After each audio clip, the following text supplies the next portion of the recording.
Fala, torcida vascaína, a gente está de volta com o nosso canal numa tarde muito agitada, cara. Muitas definições lá no Vasco. Vamos falar aqui do sorteio da Copa do Brasil e Sul-Americana. Também vamos falar da saída do Payet, que em breve não será mais jogador do Vasco.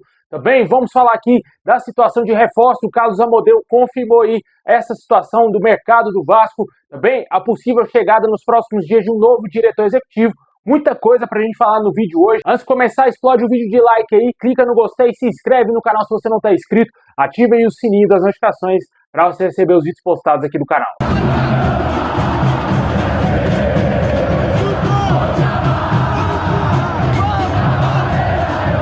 Bom, pessoal, hoje tivemos aí o sorteio da Copa Sul-Americana e também aí da Copa do Brasil.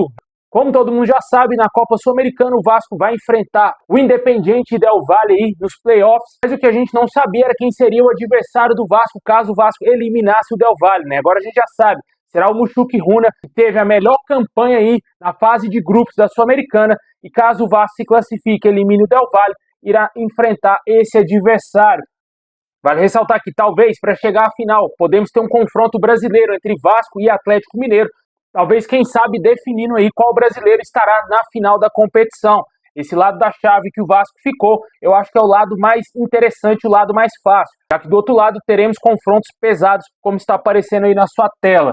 Mas, com certeza, o Vasco tem que fazer o seu dever, que é passar primeiro pelo Independiente Del Valle, para depois pensar no Mushuki Runa, né? Porque ainda nem estamos nas oitavas de final. O Vasco se complicou muito num grupo facílimo, uma derrota humilhante que tivemos para o Puerto Cabello de 4-1, além de péssimos outros resultados, né? O Vasco não conseguiu vencer nenhum jogo do Lanús, né? Que não jogou absolutamente nada em nenhuma das partidas contra o Vasco. E certamente aí o Vasco se complicou demais e poderia estar tranquilão, né? Ter conseguido fechar a primeira fase, na primeira colocação, a fase de grupos, com um grupo muito acessível, mas não foi assim. O Vasco tropeçou nas próprias pernas devido às suas limitações, né? Dentro e fora de campo. E, infelizmente, o Vasco se vê nessa situação de enfrentar um adversário complicado, que não é o meu modo de ver.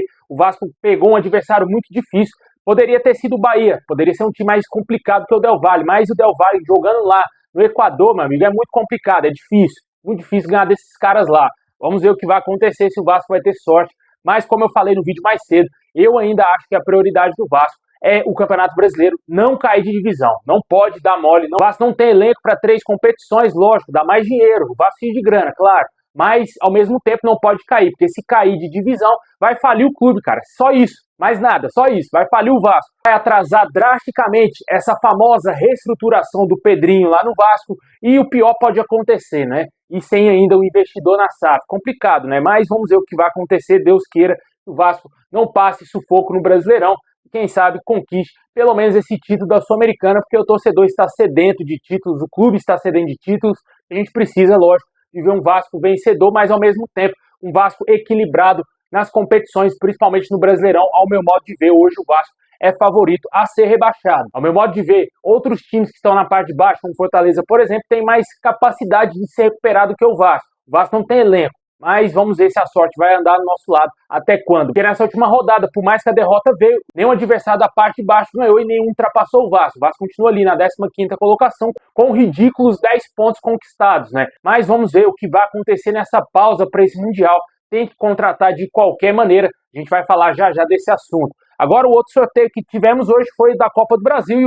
E nesse sorteio o Vasco foi muito, mas muito beneficiado. Vamos pegar o CSA de Alagoas, que está na 3ª divisão do Campeonato Brasileiro. Por mais que tenha eliminado o Grêmio, o Vasco é claramente favorito a ganhar do CSA e esperamos que isso seja colocado dentro de campo, porque na teoria tá ótimo, ficou perfeito para o Vasco, só que na prática a gente viu o Vasco se atrapalhar todo com o Operário, né? O Operário tem um time um pouco melhor do que o do CSA, tá na 2ª divisão, mas mesmo assim era o Operário. O Vasco tinha a obrigação de passar o carro, principalmente São Januário, e não fez. Deixou empatar o jogo nos minutos finais e por pouco não foi eliminado graças ao Léo Jardim lá nas penalidades. Esse jogo contra o CSA pode ser traiçoeiro.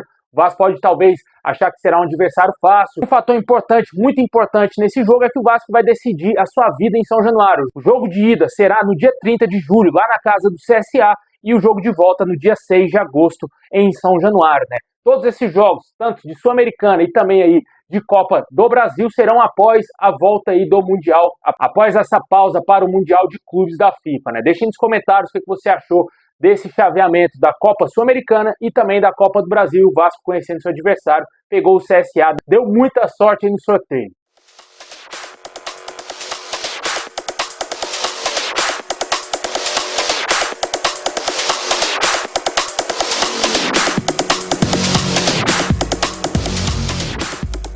Pessoal, o lateral direito Pumita Rodrigues foi o único jogador do Vasco convocado aí para a data FIFA. O jogador foi convocado pela seleção do Uruguai e irá defender a seleção uruguaia contra Paraguai e Venezuela pelas eliminatórias. Desejamos sorte ao jogador do Vasco, que hoje é reserva do nosso clube, mas continua sendo convocado pela seleção do Uruguai. Esse é um fator importante aí para o Pumita Rodrigues, talvez tentar até mesmo deixar o clube. Dias atrás se especulou a possibilidade dele deixar o Vasco por querer jogar a próxima Copa do Mundo. E hoje ele é reserva imediato do Paulo Henrique, né? Não consegue lutar por uma titularidade. Acho que o Paulo Henrique, mesmo com suas limitações, ainda está muito à frente do Pumita Rodrigues. Tanto que quando o Pumita entra em campo, dá um desequilíbrio muito grande ali na lateral, em comparação quando o PH está atuando em alto nível, né? Mas quando o PH está em baixa, aí dá para dar uma equilibradazinha, né? Mas o Pumita ainda deixa muito a desejar, na minha opinião. Eu acho o Paulo Henrique muito superior a ele, né? Mas desejamos sorte a esse jogador, porque é importante também termos esse tipo de atleta no elenco, jogador aí que leva o nome do Vasco para as suas seleções nacionais. Bom, e a gente que falou aí do sorteio da Copa do Brasil, quem esteve lá foi o CEO da SAF do Vasco, Carlos Amodeu. Ele agora também está trabalhando em conjunto com o Felipe, responsável pelo futebol do Vasco, e ele confirmou que o Vasco está muito perto de acertar a contratação de um novo diretor executivo.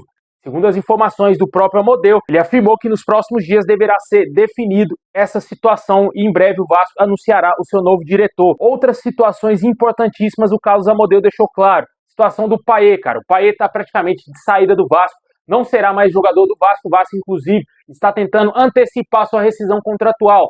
Vamos acompanhar o que disse o Amodeu sobre essa situação do Payet, sobre o Coutinho e sobre reforço. A questão de reforço, fiquei um pouco preocupado. Diretor de futebol chegar, eu queria que você falasse para o torcedor do Vasco o que ele pode esperar de fato, né? A gente sabe que o Fernando Diniz já fez ali as suas sugestões em termos de contratações, o que ele espera, né? Que chegue de material humano para ele poder trabalhar, e também que você atualizasse a situação do Coutinho, né? Tem o Payet também, o torcedor fica muito inseguro do que vai ser o restante do ano do Vasco. O que você pode falar de mais concreto para esse torcedor? Bom, perfeito. Sobre o Payet, como eu já disse anteriormente, nós já estamos em contato com os seus representantes com o objetivo de nós negociarmos um término antecipado do contrato do Payet. O contrato dele vence no dia 31 de 7. Ele, nesse momento, está liberado, está lá na França, a pedido do próprio atleta. Deverá retornar para o Brasil nos próximos dias, mas nós teremos aí 30 dias sem competições e depois mais 15 dias até vencer o contrato dele. Então, nos parece absolutamente razoável que a gente negocie com o staff do atleta um término antecipado do seu contrato, de forma acordada, de forma ajustada entre as partes, por todo o respeito que nós temos por este atleta, não só no mercado mundial, mas também pela sua passagem aqui no Vasco. Com relação ao Felipe Coutinho, é um atleta que o Fernando Diniz já disse que conta com ele, nós contamos com o atleta, o contrato dele vence no final desse mês. Existem questões que precisam ser tratadas do atleta para com o seu clube de origem, né, com o Aston Villa. A gente aguarda um direcionamento sobre isso, para que aí nós possamos aprofundar o diálogo com os representantes do jogador, de modo a estender o contrato dele e definir até por que período nós podemos estender o contrato dele. Porque para a gente definir isso, a gente precisa ter a clareza quanto à definição do que acontece com o seu clube de origem. Qual foi a tua primeira pergunta mesmo? Que eram 3 em 1? O que o Diniz pediu, né, de fato, assim, em termos de contratações para o restante do ano? A gente já tem um trabalho conjunto que tem sido feito pela comissão técnica, com a gestão técnica, com a área de scouting, onde o perfil de atletas e as posições que a gente necessita já estão definidas. O trabalho tem sido realizado, está sendo mapeado todo o mercado para isso, né? Então nós já temos um outro diálogo, uma outra consulta sendo realizada, né? Para que a gente possa, no momento oportuno, aprofundar essas negociações e chegar, quem sabe, a conclusões positivas, reforçando o nosso elenco para a segunda parte da temporada. Agora, é importante dizer, a gente precisa ser transparente com o torcedor do Vasco, que o clube vive esse momento um processo de recuperação judicial. A gente já falou todas as circunstâncias que nos trouxeram até aqui, todos os eventos que aconteceram ali atrás, que fizeram com que a gente esteja nessa situação econômica bastante sensível, né? É importante dizer, todos os nossos compromissos correntes estão sendo pagos rigorosamente em dia, então nós estamos fortalecendo o clube, mas o clube hoje não tem uma capacidade de investimento de forma que a gente possa iludir o nosso torcedor de que nós faremos investimentos de grande montante nessa janela. Nós faremos reforços, sim, dentro da nossa capacidade, da responsabilidade que a gente tem dentro do orçamento, de cumprir o orçamento e honrar os compromissos que a gente assume, né, para reforçar o nosso elenco. Mas é fundamental a gente ter essa transparência. Por óbvio, o nosso torcedor não gosta de ouvir isso, o torcedor sempre gosta de ouvir que ele pode esperar grandes contratações, mas a gente precisa ter a responsabilidade de agir com honestidade com o nosso torcedor para não criar uma falsa ilusão que depois não vai se realizar e nós vamos ser cobrados e o torcedor vai ficar frustrado também. Pois é, pessoal, tá aí o que disse o nosso CEO da SAF. Torcemos para que o Vasco consiga fazer uma boa janela de transferência. E o Payet, cara, sinceramente, eu acho que foi mais um sentimento de decepção com esse jogador, né? Não tem como a gente falar que foi talvez uma contratação fracassada, porque ele resolveu alguns jogos importantes para o Vasco ali, principalmente no Brasileiro, lá em 2023.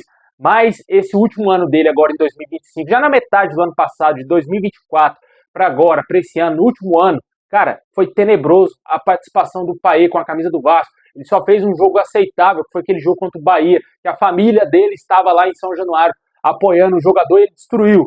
Só que depois daquilo ele não jogou mais nada, né? Nem me lembro qual foi o último gol que o Payet fez com a camisa do Vasco. E certamente uma decepção total com esse jogador. E agora a gente não sabe o que vai acontecer com ele. Como disse a Modelo, ele está lá na França resolvendo questões pessoais, deverá voltar ao Brasil para acertar essa rescisão contratual com o Vasco. O contrato dele se encerra no fim do mês que vem. E como o Vasco vai ficar um bom tempo parado aí no Mundial de Clubes, não faz sentido nenhum o Payet continuar ainda com o contrato vigente com o Vasco, né? Isso também até para liberar o atleta para buscar um novo clube aí na sua carreira, né? Não sabemos o que vai acontecer, se ele vai talvez voltar para a França, jogar em algum clube onde ele começou a sua carreira, ou se vai se aposentar, né? E a situação do Coutinho, como disse a Modelo, ainda tem pendências do jogador com o próprio Aston Villa. O Vasco está aguardando, né? Vamos ver o que vai acontecer nessa situação. O fato é de que ele tem contrato até o meio do ano que vem com o clube inglês.